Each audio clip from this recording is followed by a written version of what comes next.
तर या सगळ्या संदर्भात आपण विश्लेषण जाणून घेऊयात। आयएमसीचे महासंचालक अजित मंगरुळकर सर सध्या आपल्या सोबत आहेत।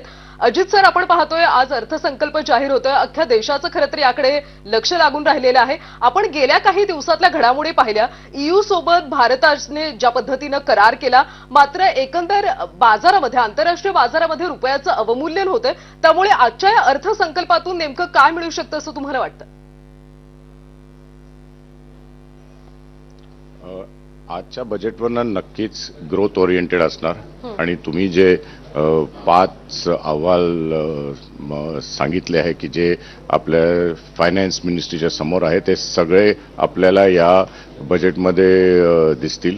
नक्कीच ग्रोथ ओरिएंटेड असल्यामुळे एक तर इन्व्हेस्टमेंट इन्फ्रास्ट्रक्चरमध्ये डेफिनेटली दिसेल आपल्याला, कारण की त्याच्यातनंच आपल्याला एक तर रोजगार आपल्याला क्रिएट करता येईल आणि दुसरं टेक्नॉलॉजी एक एकमेव आपण म्हणतो आपल्यासाठी एक साधारण जर आपण म्हटलं की आपण कसं बाकीच्या देशांबरोबर कम्पीट करू शकतो, टेक्नॉलॉजी आजच्या काळात एकमेव साधन आहे आपल्याकडे आणि त्याच्यावर आपल्याला भरपूर दिसेल या बजेटमध्ये। AI, डिजिटल प्लस हेल्थकेअर, मला वाटतं की या बजेटमध्ये हेल्थकेअरवर पण गव्हर्नमेंट लक्ष देईल आणि सामान्य लोकांसाठी तर ग्रोथ ओरिएंटेड बजेट असणार, म्हणजे ऑपॉर्च्युनिटीज जे आहे ते आपल्याला जास्ती दिसतील आणि टॅरिफ्सच्या हिशोबाने आपण बाकीच्या देशांमध्ये आपल्या विरुद्ध जे टॅरिफ्स लावतात त्याला तर आपण काही करू शकत नाही, पण आपण ऑल्टरनेटिव्ह मार्केट्स क्रिएट करू शकतो आणि तेच आपण केलं। आता जी ईयूची डील आपण साईन केली आहे त्याच्यावर तर ऑलमोस्ट अमेरिका एवढंच मार्केट आपण आपल्या सगळ्या लोकांसाठी क्रिएट केलं आहे आणि या बजेटमध्ये पण त्याच वेगाने आपल्याला प्रगती दिसेल आणि एकतर आपलं ग्रोथ 7% GDP ग्रोथ ट्रॅकवर आहे आणि तो आकडा काही खाली येणार नाही आणि विकसित भारतच्या दृष्टिकोनाने जे आपण सगळी जी हालचाल इतके वर्ष केली त्याच या बजेटमध्ये पण आपल्याला दिसेल। प्लस डिफेन्सवर बहुतेक 10 ते 15% तरी वाढ दिसायची शक्यता आहे। अगदी अगदी अजित सर, आत्मनिर्भर भारत म्हणून आपण पुढे येऊ पाहत आहोत।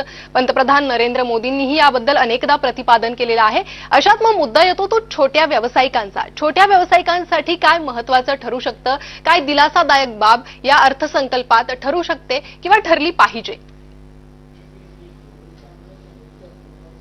एक तर आपण जर आपण पाहिलं मागच्या वर्षात जे आपण FTA साईन करतोय ते बेसिकली आपण आपल्या MSME साठीच मार्केट क्रिएट करतोय। म्हणजे ठीक आहे, आपले सगळे जे लार्ज स्केल इंडस्ट्रीज आहेत त्यांच्यासाठी तर मार्केट आहेच, पण जर तुम्ही सगळे जे FTAs पाहिले, आता UKचा पाहिला किंवा आपण ओमानचा पाहिला किंवा आता जो EUचा पाहिला, त्याच्यात MSME साठी भरपूर ऑपॉर्च्युनिटीज आहे आणि त्याच्याच पाठीवर आपण या बजेटमध्ये गव्हर्नमेंट जितकं प्रोत्साहन किंवा जितकं मदत MSMEला करू शकते ते आपल्याला नक्कीच दिसणार आहे। एक तर जे इन्व्हेस्टमेंट गव्हर्नमेंट करणार आहे, ॲटलिस्ट अपेक्षित आहे इंडस्ट्रीमध्ये, ते बहुतेक या बजेटमध्ये आपल्याला भरपूर दिसायची शक्यता आहे।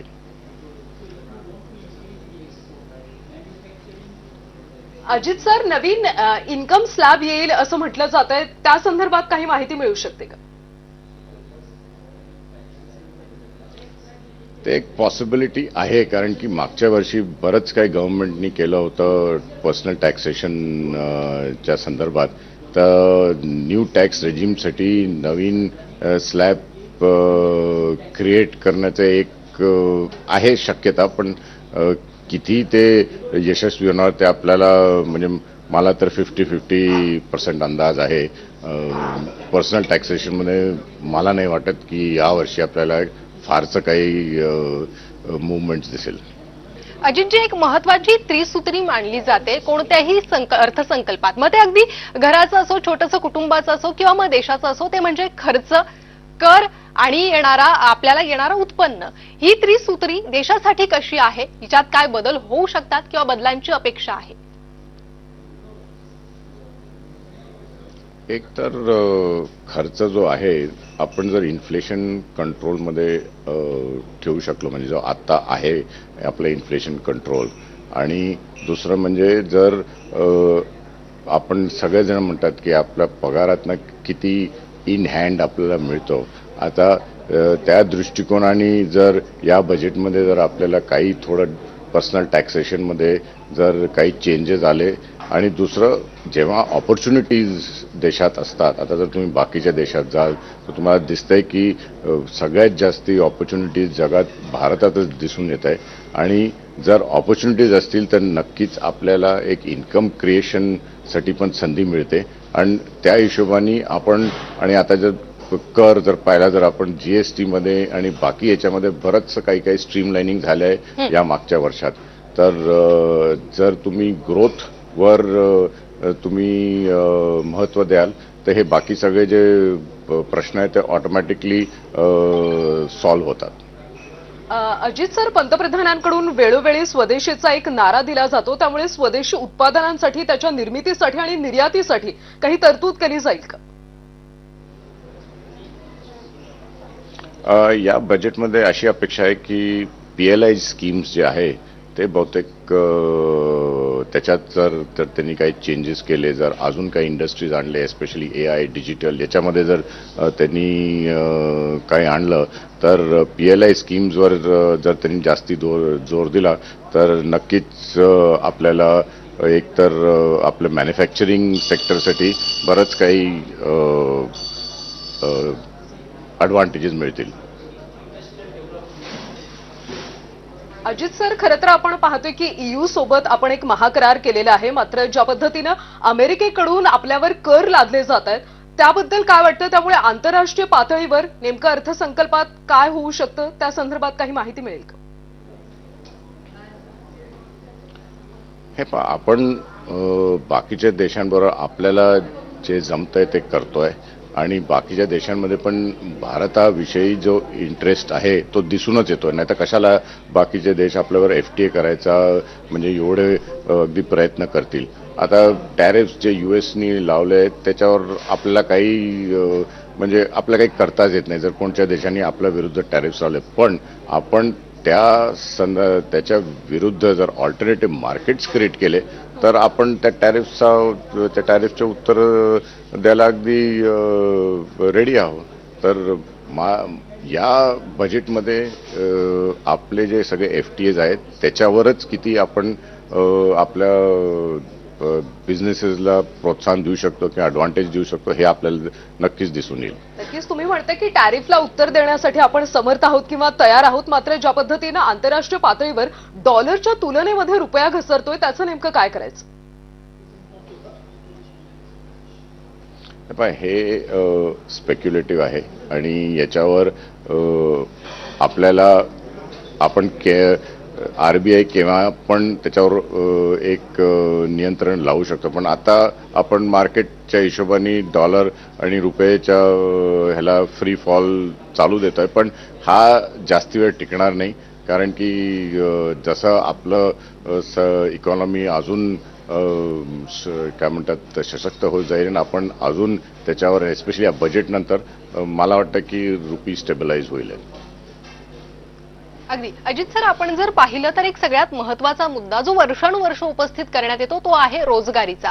रोजगारीच्या या मर्यादा आणखी वाढाव्यात आणि अधिकाधिक तरुणांना रोजगार मिळावा यासाठी अर्थसंकल्पात काय विशेष तरतूद असू शकते? म्हणजे याआधी अनेक कंपन्या आलेल्या आहेत, गुंतवणूक झालेली आहे, मात्र रोजगाराची ही समस्या काही सुटताना दिसत नाहीये. त्यामुळे या अर्थसंकल्पात तो प्रश्न सुटेल का? असे काही पावलं उचलले जातील का?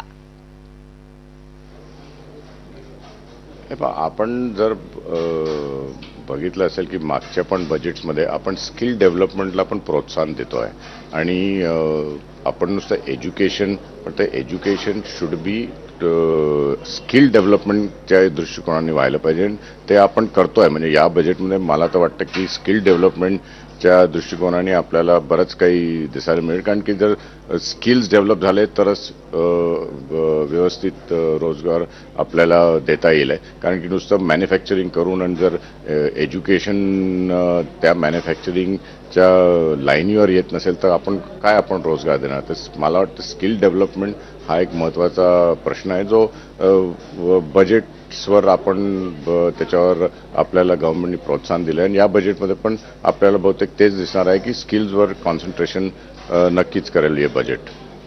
अगदी नक्कीच त्यामुळे स्किलवर कॉन्सन्ट्रेट केल्यामुळे काही बदल घडतो का, बजेटमुळे सर्वसामान्यांना दिलासा मिळतो का हे पाहावं लागेल. अजित सर, धन्यवाद या सगळ्या सखोल विश्लेषणासाठी.